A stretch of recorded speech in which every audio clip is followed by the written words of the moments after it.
सर्दियों की बारिश।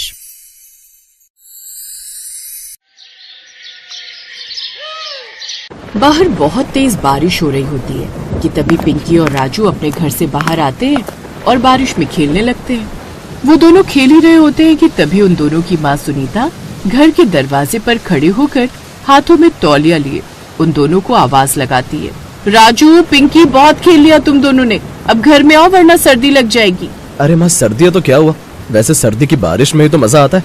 हाँ राजू तू बिल्कुल ठीक कह रहा है।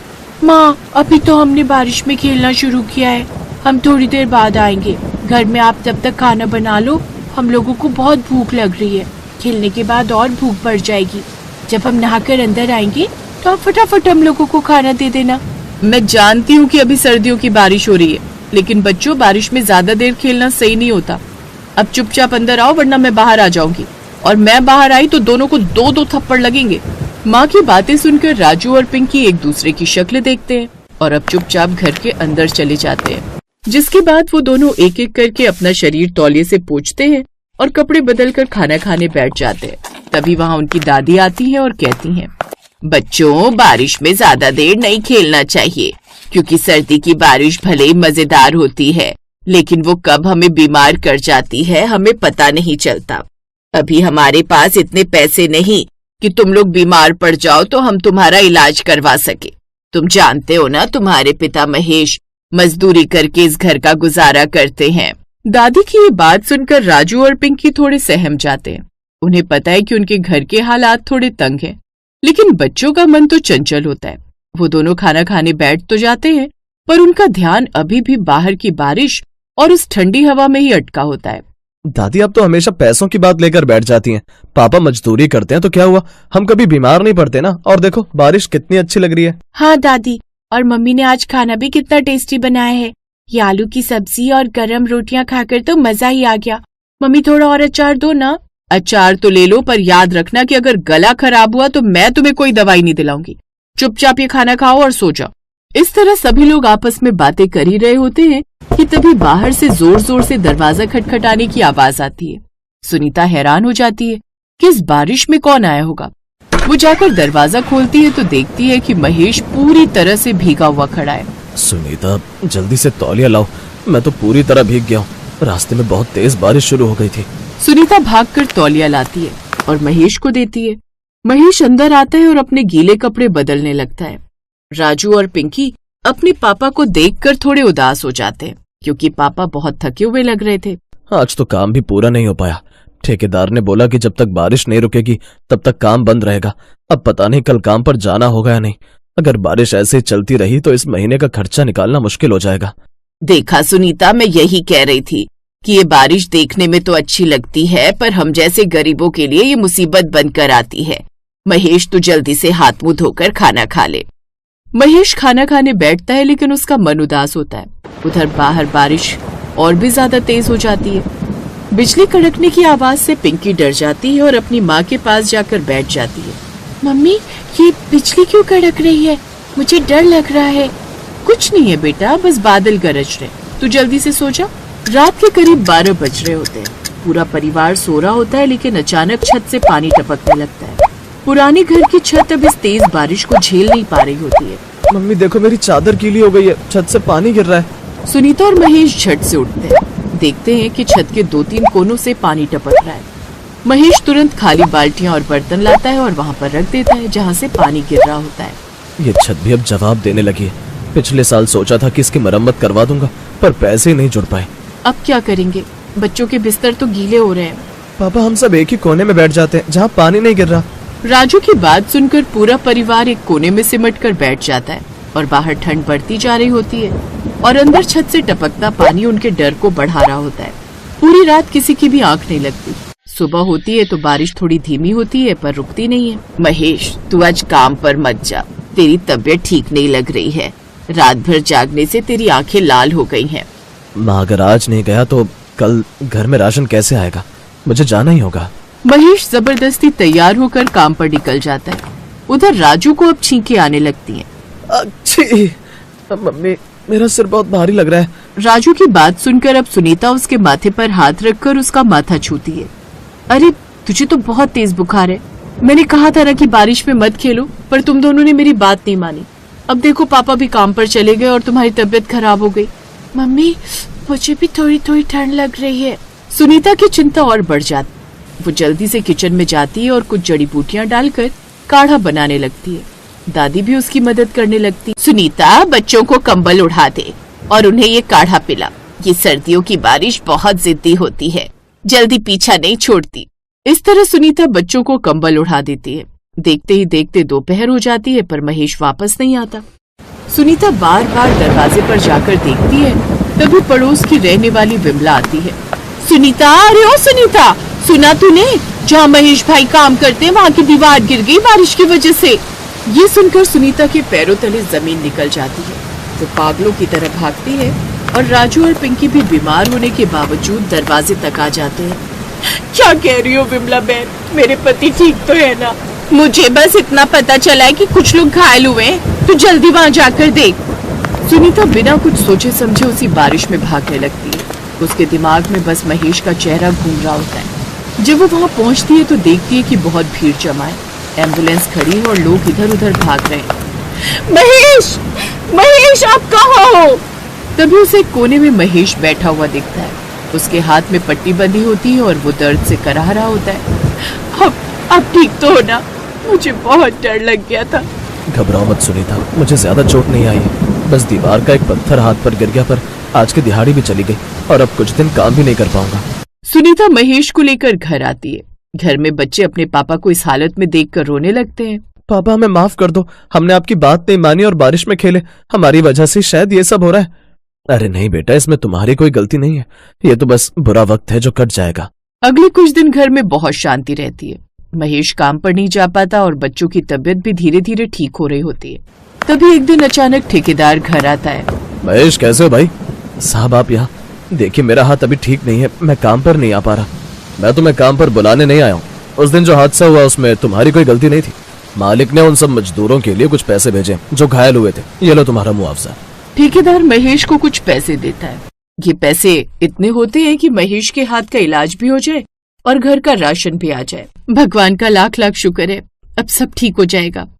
देखा बच्चों, मुसीबत आती है तो रास्ता भी साथ लेकर आती है, पर इसका मतलब ये नहीं कि तुम फिर से लापरवाही करो।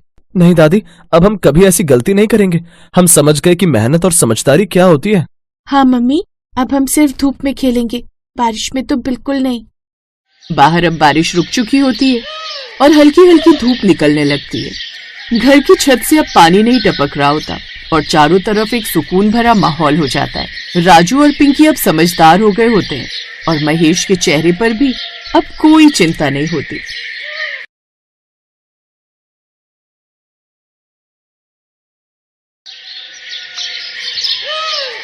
सुनीता, जल्दी से घर के सारे दरवाजे और खिड़की बंद कर दो। बाहर काफी तेज आंधी आ रही है। ऐसा लग रहा है मानो बाहर बहुत तेज बारिश होने वाली है। ये आप कैसी बातें कर रहे हैं जी? अगर बारिश हो तो हम लोग सोएंगे कहाँ? आप तो जानते हैं कि हमारी छत टूटी हुई है। एक तो ये ठंड, ऊपर से इस बारिश का कहर। भगवान जाने अब हम क्या करेंगे। यही तो मुझे भी समझ नहीं आ रहा। भगवान हम गरीबों को कुछ ज्यादा ही परेशानी देते हैं। गरीबों की बढ़ती गरीबी कम होने का नाम नहीं ले रही और अमीरों की अमीरी कम होने का नाम नहीं ले रही। अमीर लोग हम गरीबों को पैसा अपने घर और अपने बैंक बैलेंस में रखते हैं, लेकिन हम लोगों को पाई पाई के लिए तरसना पड़ता है। दोनों पति पत्नी आपस में बात कर रहे थे कि तभी उनके माथे पर बारिश की बूंदें टपकने लगती हैं। सुनीता और मनोज काफी परेशान हो जाते हैं। थोड़ी देर में आशा बाहर आती है और अपने बहू बेटों से कहती है, मनोज, अंदर पलंग के नीचे एक बड़ी सी पन्नी रखी हुई है, जा जाकर झोपड़ी की छत पर वो पन्नी बढ़ा दे। अगर वो पन्नी हमने छत पर नहीं लगाई तो ये बारिश इस ठंड के साथ हमें मार डालेगी। पापा दादी बिल्कुल सही कह रही हैं। वैसे भी हमारे पास ठंड से बचने के लिए ज्यादा जुगाड़ नहीं, और तो और हमारे पास एक गर्मा गर्म कंबल भी नहीं है, और ऊपर से ये बारिश हो रही है, ठंड और बढ़ रही है। पापा इसलिए जाकर जल्दी से छत को ढक दीजिए, ताकि ज्यादा ना सही पर थोड़ा बहुत ही सही हम इस बारिश से बच तो जाएंगे ना। आप सब बिल्कुल सही कह रहे हैं। सुनीता, बाहर जो सीढ़ियाँ रखी हुई हैं, तुम उसे पकड़कर खड़ी हो ना, मैं ऊपर जाकर अभी छत को ढक देता हूँ। मनोज की बात सुनकर अब सुनीता मनोज के साथ बाहर जाती है और सीढ़ी पकड़कर खड़ी हो जाती है। मनोज भी अब अपनी झोपड़ी की छत को पन्नी से ढक देता है और नीचे घर में आ जाता है। उस बड़ी सी पन्नी को झोपड़ी की छत पर छापने से बारिश का पानी अंदर तो नहीं आता, लेकिन बाहर बढ़ती ठंड मनोज और उसके परिवार की जान लेने पर उतर आती है। पिंकी ठंड से थरथराने लगती है और आयशा बूढ़ी होने के कारण उसके पैरों में दर्द होने लगता है, जिसे देख मनोज और सुनीता काफी परेशान हो जाते हैं। मनोज जी, आप जरा भी परेशान मत होइए, घर में कुछ सूखी लकड़ियां हैं, मैं उन्हें जला देती हूँ। उन लकड़ियों से ठंड भी काबू में रहेगी और बारिश से भी हमारा बचाव हो जाएगा। थोड़ी देर बाद सुनीता अपने घर में कुछ सूखी लकड़ियां जलाती है। उन जलती लकड़ियों की गर्माहट में अब आशा और पिंकी को काफी राहत पहुंचती है, पर अपने परिवार को इस तरह देख मनोज काफी परेशान हो जाता है। पूरी रात बारिश होती है और ठंड यूं ही बढ़ती जाती है। अगली सुबह मनोज जब उठता है तो देखता है कि अब उसके घर में पानी भर रहा है, जिसे देख वो काफी परेशान होने लगता है। झोपड़ी की छत पर डाली गई पन्नी जगह जगह से फट गई थी और रिसता हुआ पानी अब फर्श पर एक छोटी नदी का रूप ले चुका था। सुनीता जल्दी उठो, देखो ये क्या हो गया, पानी अंदर आ गया, हमारी सारी मेहनत बेकार गई। हे भगवान, ये क्या हो गया? माँ जी, पिंकी उठो, पानी आ गया है। सुनीता तुरंत आशा और पिंकी को उठाती है और उन्हें उस ऊंचे हिस्से में ले जाती है जहाँ पानी कम जमा हुआ था।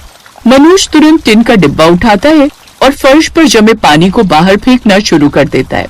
तो वही पिंकी कांपते और खांसते हुए अपनी माँ से कहती है, माँ, बहुत ठंड लग रही है और अब तो ये पानी कहाँ से आ गया? मैं अभी पानी बाहर निकालता हूँ बेटा, तुम चिंता मत करो, ये गरीब का नसीब है और कुछ नहीं। मनोज, तुम दोनों क्यों परेशान हो? बेटा, तुम अपनी पिंकी और सुनीता का ध्यान रखो, ये बारिश हमारे लिए प्रलय है। माँ, आप ऐसी बातें मत कहो, जब तक मैं जिंदा हूँ तब तक मैं हार नहीं मानूंगा। हम सब मिलकर इस मुसीबत का सामना करेंगे, लेकिन मुझे काम पर जाना होगा। आज मजदूरी नहीं मिली तो हम रात का खाना भी नहीं खा पाएंगे। हाँ जी, आप जाइए, लेकिन अपना ध्यान रखना, बाहर बहुत ठंड और कीचड़ है। ध्यान से जाना और ध्यान से काम करना। मनोज अपना फटा हुआ स्वेटर पहनता है और ठेकेदार से काम की उम्मीद में घर से निकल जाता है, लेकिन ठेकेदार के घर पहुंचने पर उसे निराशा ही मिलती है। एक नौकर उसे डांट कर कहता है, अभी साहब सो रहे हो और आप आज कोई काम नहीं है, जब देखो मुंह उठाकर आ जाते हो, चलो जाओ यहाँ से। मनोज खाली हाथ और निराश होकर वापस अपनी झोपड़ी की ओर चल पड़ता है। उसका दिल भारी था क्योंकि उसके पास शाम के भोजन के लिए भी एक पैसा नहीं था। जैसे वो घर पहुंचता है उसकी नजर पिंकी पर पड़ती है। सुनीता, काम नहीं मिला, ठेकेदार ने दरवाजा भी नहीं खोला और अपने एक नौकर को बाहर भेजकर मुझे कह दिया कि आज काम नहीं है। आप क्या बात कर रहे हैं जी? ये तो एक और बड़ी मुसीबत आ गई। पिंकी को बहुत तेज बुखार है, रात भर भीगी इसलिए ठंड लग गई, हमें डॉक्टर के पास जाना पड़ेगा। मनोज तुरंत अपनी बेटी को गोद में उठाता है और उसे फटे हुए शॉल से लपेटकर डॉक्टर के क्लिनिक की ओर चल पड़ता है। वो किसी तरह डॉक्टर के पास पहुंचता है। डॉक्टर जांच करते हैं और कहते हैं कि पिंकी को तेज निमोनिया है और इसे तुरंत दवाइयां चाहिए, इसीलिए जल्दी से काउंटर पर फीस जमा करवा दो ताकि पिंकी का इलाज हो सके। डॉक्टर साहब, मेरे पास इस वक्त सिर्फ 50 रुपए हैं, मैं एक मजदूर हूँ, मेरी बेटी की जान खतरे में है, मैं आपको बाकी पैसे कल सुबह काम पर जाते ही दे दूंगा, प्लीज मेरी बेटी की जान बचा लीजिए। माफ करना, बिना पैसे के दवाई नहीं दे सकता मैं, नियम तो नियम है। डॉक्टर की बात सुनकर अब मनोज का दिल टूट जाता है, क्योंकि उसकी गरीबी ने उसे लाचार कर दिया था। उसकी आंखों से आंसू बह रहे थे। तभी क्लिनिक में बैठी एक अजनबी महिला ये सब देखकर डॉक्टर से कहती है, डॉक्टर साहब, आप अपनी फीस के चलते एक बच्चे की जान खतरे में डाल रहे हैं। खैर कोई बात नहीं, आप मुझसे फीस ले लीजिए और दवाई इन्हें दे दीजिए, क्योंकि उनकी फीस मैं दे रही हूँ। उस दयालु महिला ने 400 रुपए दिए और मनोज से कहा कि वो अपनी बेटी को दवाई दे। मनोज अब अपनी गर्दन उस महिला के आगे झुका देता है और उसका धन्यवाद करने लगता है। मैं आपका कर्ज कैसे चुकाऊंगा? कोई बात नहीं भाई, बस अपनी बेटी का ध्यान रखो, भगवान तुम्हारा भला करेगा। मनोज दवाइयां लेता है और तेजी से घर की ओर भागता है। उसे लगा कि दुनिया अभी भी दया और मानवता से खाली नहीं हुई है। घर पहुंचकर मनोज सुनीता को पिंकी की दवाई दे देता है और वो दवाई पिंकी को खिलाने को कहता है। कुछ देर बाद अब वो उसे गर्म कपड़ों से ढक देते हैं। अगले कुछ दिन तक पिंकी का बुखार धीरे धीरे कम होता है। मनोज को अब भी काम नहीं मिलता, लेकिन वो हर दिन कुछ न कुछ मजदूरी जुटाने की कोशिश करता है। आप इतने उदास क्यों हैं जी? पिंकी अब ठीक हो रही है।